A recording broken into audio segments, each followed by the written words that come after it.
IRN 670 AM. Radio Iran. Radio Iran.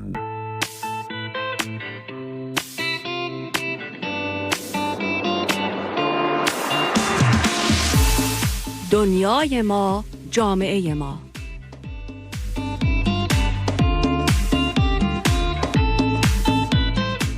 Our world, our community with Debbie Amini. سلام دوباره دارم خدمت شنوندگان عزیزی که در این قسمت از برنامه به ما ملحق شدن. در خدمت آقای جیمز برندلی هستیم که برای کانگرس قرار هست که امسال ران بکنن و سوالاتی داریم که با نقطه نظرات ایشون در این رابطه آشنا بشیم. دوستانی که دوست دارید سوالات خودتون رو با ایشون مطرح بکنید میتونید با استودیو با شماره تلفن 323 512 7264 تماس بگیرید. همچنین این برنامه دنیای ما جامعه ما برنامه است که قرار هست برای دوستان آگاهی و توضیحاتی داشته باشه راجع به مسائل مطرح روز. همونطور که میدونید این برنامه تقدیمی رادیو ایران هست به همین مناسبت. بنابراین اگر دوست دارید که از مهمان خاصی دعوت بشه که شما بتونید سوالات خودتون رو با اون میهمان در میان بگذارید، میتونید از طریق ایمیل من با من تماس بگیرین و نظرات و پیشنهادات خودتون رو بفرستید. ایمیل خودم رو اعلام میکنم: debbieamini670am@gmail.com DEBBIE Amini AMINI 670am@gmail.com. همینطور میتونید مسیج های خودتون رو از طریق فیسبوک برای من بفرستید که باز هم فیسبوک هم هست دبی امینی. برمیگردم و به سوالات خودم مصاحبه‌ام امروز با آقای جیمز برندلی ادامه میدم. قبل از اینکه به آگهی ها بپردازیم داشتیم راجع به small business و تأثیری که high technology these days روی middle class داره صحبت میکردیم. سوال بعدی که از ایشون دارم این هست که راجع به قانونی هست که اخیراً پس شده.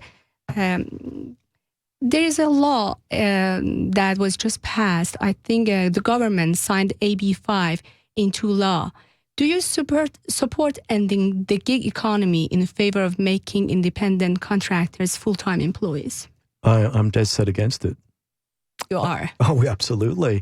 How many people, brothers, sisters, and cousins, and good friends that are independent contractors? That's basically telling them you cannot perform your service and work here in the state of California. That's, I call oppression, and that's overreach of the government. And I think we need less government in our personal lives. I'm dead set against that. Okay. Yes. So that's not something that you would support. I want to ask you about the drug problems in District 33. How much do you think this district is facing problems related to drug use or actually abuse? Well, we're seeing it primarily in the homeless crisis here. We're watching a crime across the border. We're watching fentanyl and a few other illicit drugs that would basically kill someone. So all those you see in the homeless now that are addicts, they're usually informed. That's what we need to put a stem the tide on. And back to the earlier discussion regarding the homeless, that is part and parcel to about 27, upwards to 37% of the homeless.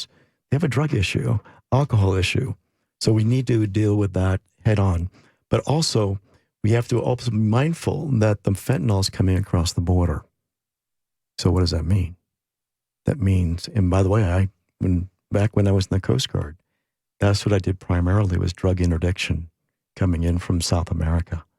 So we do high-level surveillance to protect our shores, to protect our families. So the drug problem is getting worse, and what's opening the gates is the biggest issue now is the border discussion, the border wall. So, maybe we can save that for another time, but believe me, if you were to sit down at the border and speak with the Department of Homeland Security, you'll hear the stories that will just frighten you. They're coming over in droves, and of course the human trafficking. So protection of borders is very important for the state of California. And honestly, I know the reason why. We are the sanctuary state, and it's not for the right reasons. Mm. Do you want to share actually one of those stories that you were just mentioning? One of the horrible ones, perhaps? Which one, in the Coast Guard? Or? Yes. Oh, absolutely. I served under Ronald Reagan in the Coast Guard, and I was in the southeastern portion of our country. That's in Florida. I do recall this was the Haitian boat lift. Now, that's going to date me, folks. Puts me a lot further back than you can imagine. But I remember when we were watching, they would, oh gosh, this is almost going to make me tear up because it was so emotional at the time. They were coming in from Haiti, and on the boats, they had the children packed like sardines. Gosh. And some of which did not make it when we arrived. So all you saw were bodies of babies. So that's one aspect of not having good regulation and good, tighter borders. So the other part is the drug side. The drug trade is, if you want to mention the Mexican cartel, they pretty much control it in the southern border. And you hear stories, haunting, frightening stories about bodies found, or babies. In fact, what they would do in parts of right over the border in Tijuana and Tecate, and also Mexicali, they would take American citizens or European citizens. They would abduct the babies, and they would use the baby's carcass to move and traffic drugs across the border. That's one of the many stories and the frightening memories that I have watching this. So that's why it's so important. When you don't see that, it's not in your world, you don't understand, and it doesn't matter. But when you see it firsthand, it's enough to shock you. And make you really want to do something about it. Because you got to go from emotion to action. Emotion to action. This is happening before our very eyes. We need to do something about it. We owe it to our children. We owe it to those that are coming in. Exactly. 100%. So I think this is actually related with the crime rate in district as well, right? Absolutely, yes. What I've been finding is that some of the new laws put into place, making misdemeanors. I think you have that written down. But there is, if you were to steal something from someone's car, or from their home, or from their business, that was under $975. That's a misdemeanor. You don't go to jail. You get a ticket. They let you go. It's just a citation. That's how it is. Okay. So that's where we need to make some adjustments here in state and California. We're not protecting our citizenry. The new laws in effect are really working against who we are in our protection and security. We need to address those. 100% agree.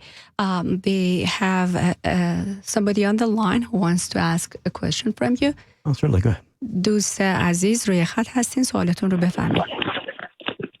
سلام عرض میکنم. سلام. روزتون بخیر. I have a question.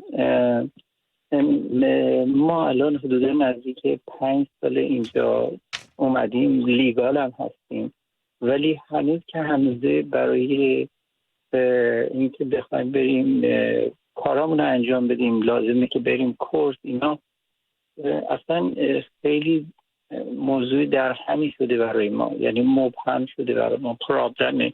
لطفا بگیم ما چه کاری میتونیم انجام بدیم و چه کاری باید انجام بدیم که بتونیم اینجا سیتیزن بشیم، بخوایم گرین کارت بگیریم.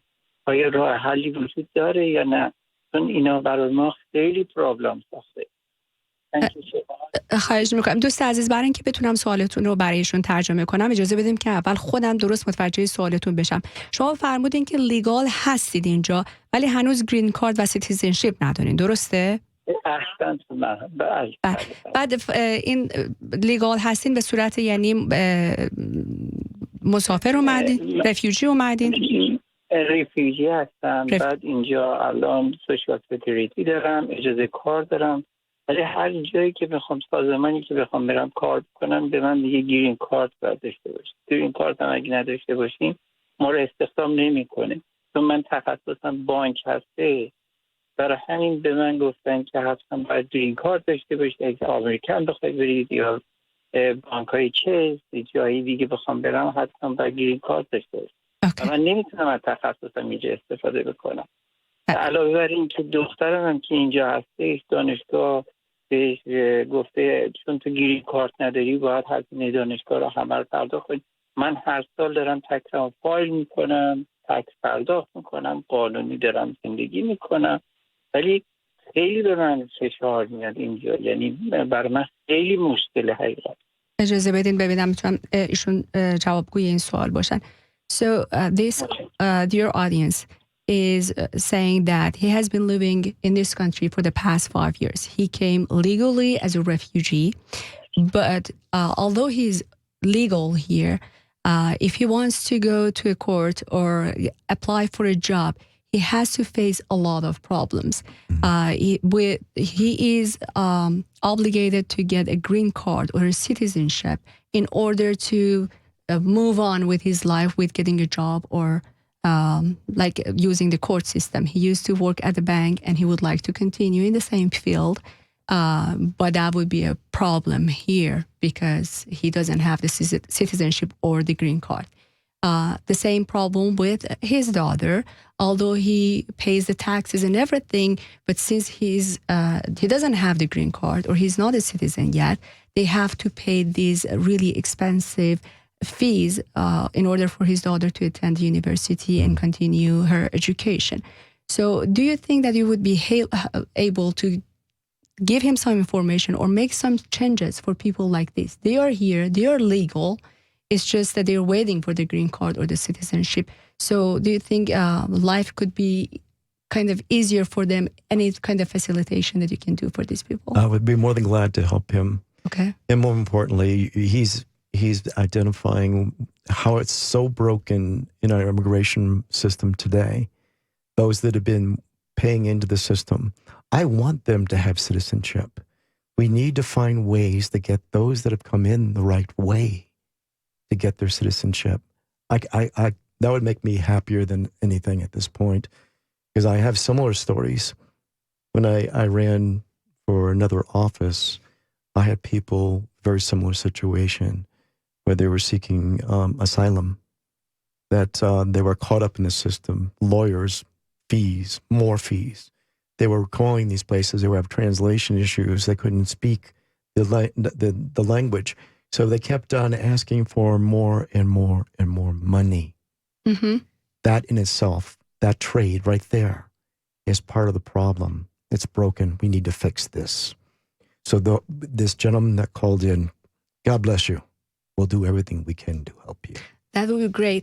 So I understand that you would be helping these people to make the process of becoming a citizen, this immigrant, easier and faster.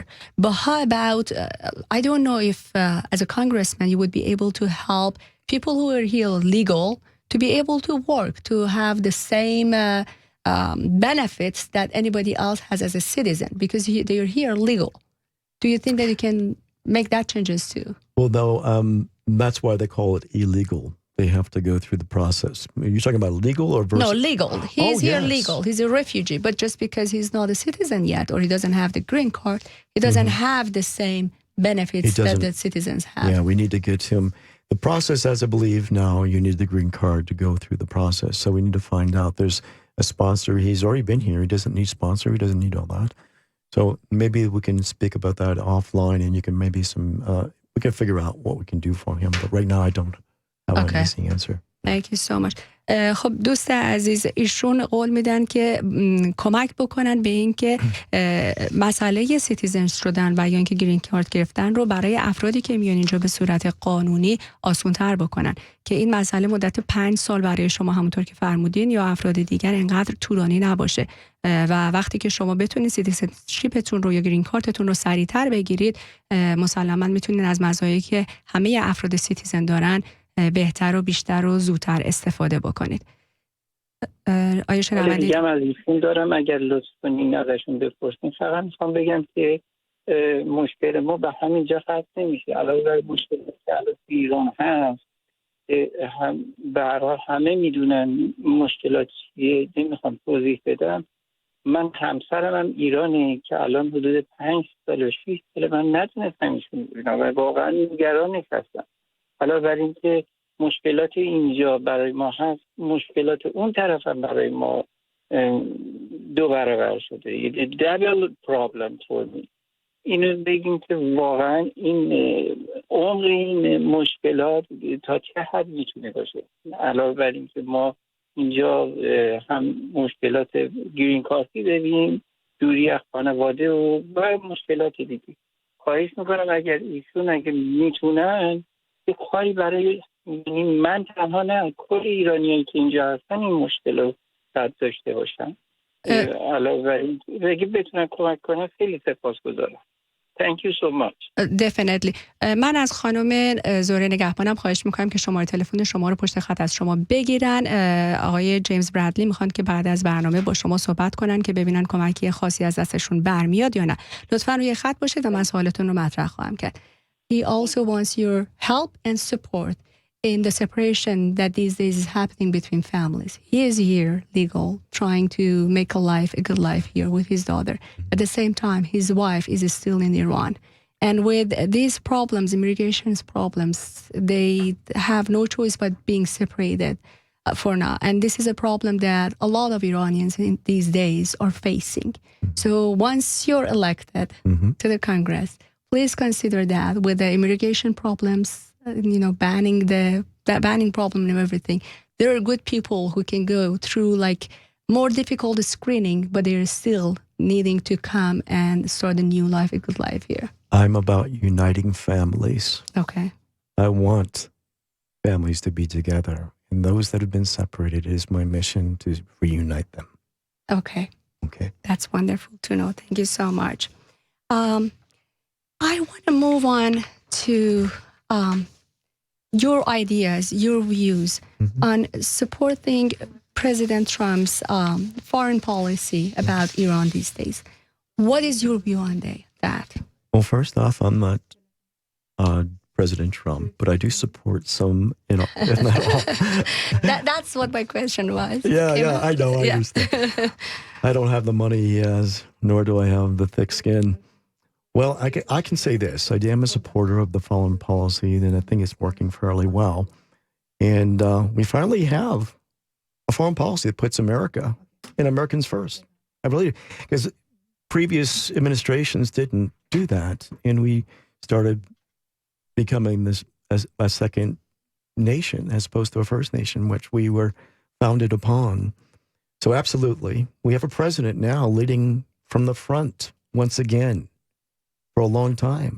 And if I may quote one of the greatest presidents that I served under, Ronald Reagan, we know that peace is the condition in which mankind was meant to flourish.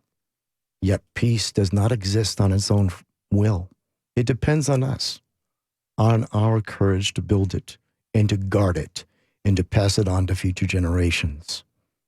George Washington's words seem hard and cold today, but history has proven him right again and again. We seek peace through strength, and that's what we've seen in our president is a strength. People don't like the harshness. He's a bully, but he's getting things done. That's a very nice way to put it. Thank you so much.